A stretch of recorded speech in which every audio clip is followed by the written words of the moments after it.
For more on that, let's bring in Eric Walberg, Canadian author and journalist, joining us from Toronto. Mr. Walberg, welcome back to Press TV. My first question, the ICJ has already ruled that Israel must allow essential supplies into Gaza, yet violations continue. What real enforcement mechanisms does the UN have at this point to make Israel do this? Well, the only mechanism the UN has is it could boot Israel out of the UN. It could sanction Israel that way, but that no one's really talking much about that as an option. And perhaps that's not such a good option, because it's better to have Israel, even though it's violating everything, it's better to keep it where you can actually address its issues directly.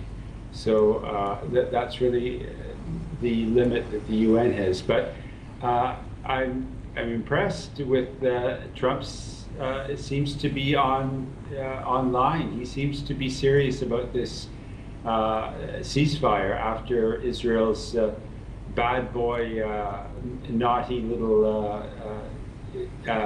attacks 4 days ago, after the ceasefire was declared, killing 90 Palestinians. I'm not quite sure the figure, but the Marco Rubio came and said this idea of annexing the West Bank is an insult.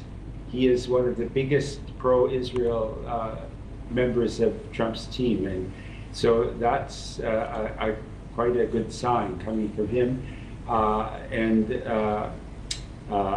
Vance said it was a political stunt, another good comment. And Trump said, if you try and go ahead with annexing West Bank, you will lose all U.S. support. Those four Mr. words Walberg, are, yes. do you think Trump is genuine about it? Well, I'm just giving you what I think is evidence. He's never come out, no American president has ever said that to Israel, that you're going to lose all our support if you do this. No one has said that. There was actually Ronald Reagan who called the Prime Minister of... Go ahead. Okay, I'm sorry. I left out Reagan over the Lebanon and the bombing there. So he did, and he survived. JFK tried, he didn't survive. So Reagan did, and now Trump is playing the Reagan card and basically telling Israel, you've got to stop. So, I mean, I'd have to look up the actual details of what Reagan said and how it followed up, but it did work. Israel stopped the bombing immediately when Reagan made that warning. So I think this is a good indication. Also, this the way the media in Israel too, they're calling this Bibi-sitting. In English, babysitting is what you do with a 3 or a 4-year-old. You have someone come in and they babysit them. So this is Trump Bibi-sitting. So actually, even Israelis are looking at Netanyahu not as the big strong man, but as the spoiled brat. So that's another really good development. Yes. Mr. Walberg, didn't we see this kind of stuff before? I remember before Israelis attacked Iran, maybe even a little bit before that, there were rumors about a rift between Netanyahu and Trump, but it was just theatrics. Your thoughts on that? Well, yes, I remember that specifically, but he never said don't attack, don't you dare attack Iran. He never came out and said that. And then he was obviously part of it, because he led Iran by the nose on negotiations and then bombed Iran at the same time. So that was a very different case.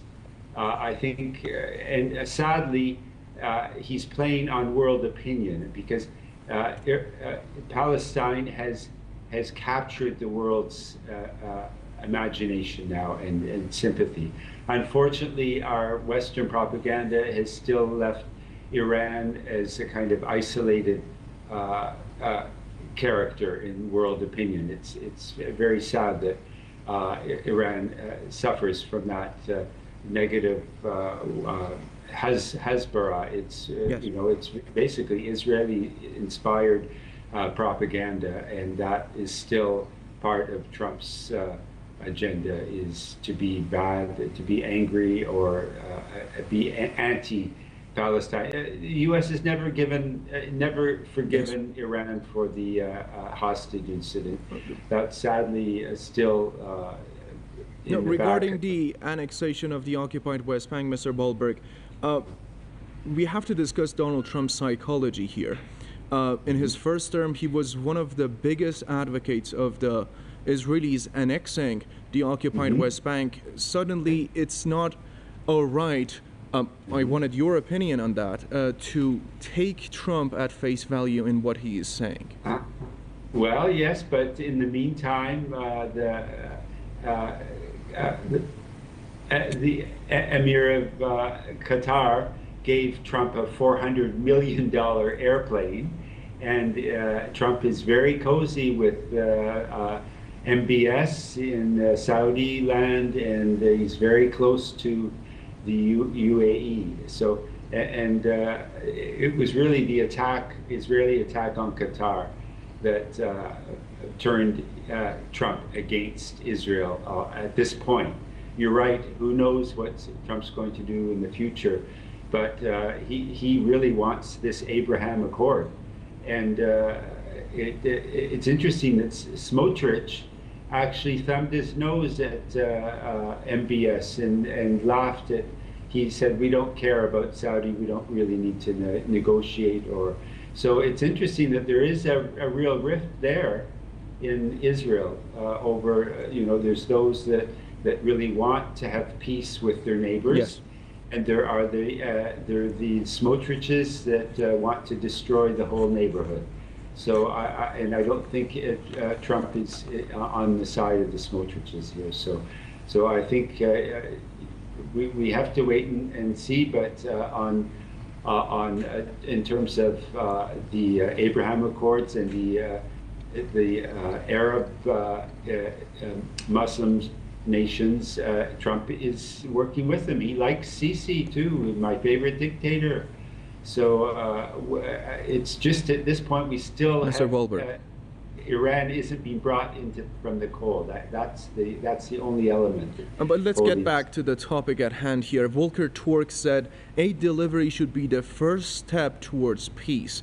But with Israel is still weaponizing humanitarian aid, do you think that peace is even possible with that condition? Yeah,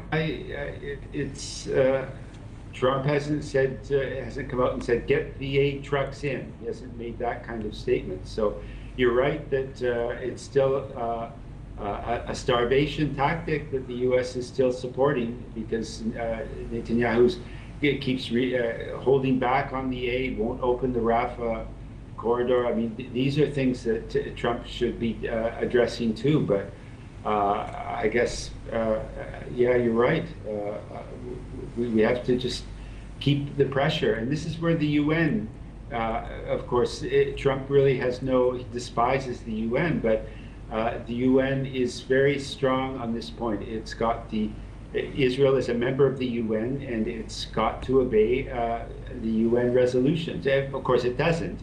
It's notorious for not obeying them, but we have to keep the pressure up. I don't know if the EU still hasn't sanctioned Israel either. There's lots of room for pressure still to be put on Israel. Eric Walberg, Canadian author and journalist, joining us from Toronto. Thank you.